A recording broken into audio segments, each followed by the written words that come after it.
Եթերում լուրերի ժամը 17-ի թողարկումն է, ես Մերի Դանիելյանն եմ, բարի օր։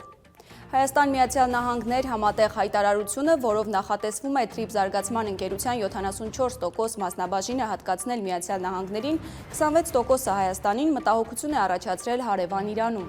Հայաստանում Իրանի արտակարգ և լիազոր դեսպան Խալիլ Շիրգոլամին հայտնել է, որ Թեհրանում այնպիսի պատկերացում է ձևավորվում, թե Հայաստանը դառնում է Իրանի դեմ թշնամաբար տրամադրված ուժերի գործունեության կենտրոնը։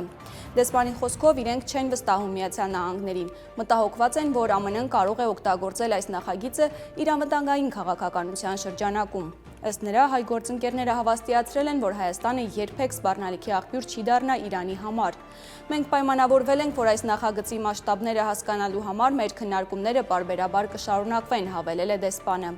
Լրագրողները հետաքրքրվել են Անվտանգության խորհրդի քարտուղար Արմեն Գրիգորյանից, թե որն է Հայաստանի արձագանքը Իրանի դեսպանի կոշտ հայտարարությանը, սակայն Գրիգորյանը որևէ մեկնաբանություն չի տվել։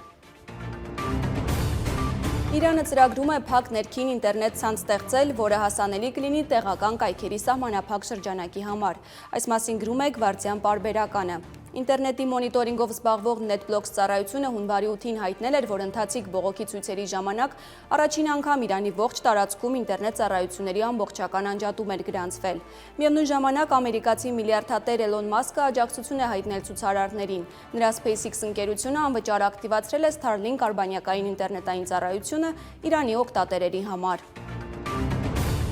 Համացանցում Նիկոլ Փաշինյանի ստորագրությամբ փաստաթուղթ է հայտնվել, ըստ որի խրախուսման ֆոնդից շուրջ 3 միլիարդ դրամ է հատկացվել բարձրաստիճան պաշտոնյաներին պարգևավճարներ տալու համար։ Փաստաթղթի 8-րդ կետում նշվում է, որ այն հույժ գաղտնի է։ Լրատվամիջոցները գրում են, թե բացի 13-րդ աշխատավարձից նախարարները մեկ օրում ստացել են այնքան գումար, որը համարժեք է շուրջ 14 տարվա թոշակառուի կենսաթոշակների հանրագումարին կամ միջին աշխատավարձ ստացող քաղաքացու մոտ 8 տարվա աշխատավարձին։ Այսպես, բաժնի պետերը ըստ փաստաթղթի ստացել են 1,5-ից 2 միլիոն դրամ, վարչության պետերը 2,5-ից 3 միլիոն դրամ, փոխնախարարները 3,5-ից 4,5 միլիոն դրամ, իսկ նախարարները մինչև 6-ից 7 միլիոն դրամ։ Ֆինանսների նախարարի տեղակալ Արման Պողոսյանն այսօր լրագրողների հետ զրույցում անդրադառնալով հրապարակված փաստաթղթի վերաբերյալ հարցին նշել է, թե չգիտի ինչ 3 միլիարդի մասին է խոսվում ու հետևաբար չի կարող մեկնաբանել։ Կառավարությունից էլ պարզաբանել են, թե պետական համակարգում պարգևավճարների մասին որոշումները գաղտնիության բնույթ չունեն։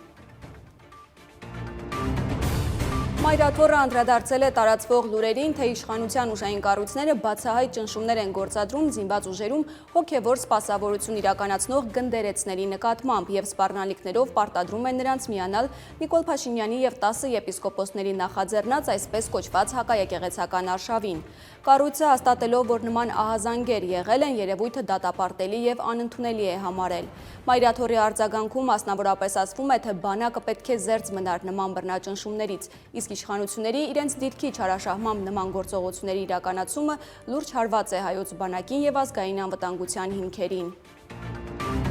Մի արտակարգ և ողբերգական դեպքի մասին Սիսիան քաղաքի շենքերից մեկի բնակարանում հրդեհ է բռնկվել։ Փրկարար ծառայության աշխատակիցները ննջասենյակում քաղաքացու դի են հայտնաբերել։ Հանգամանքները պարզվում են։ Այսքանը կհանդիպենք ժամը 19-ին ամփոփելու այսօրվա կարևոր իրադարձությունները։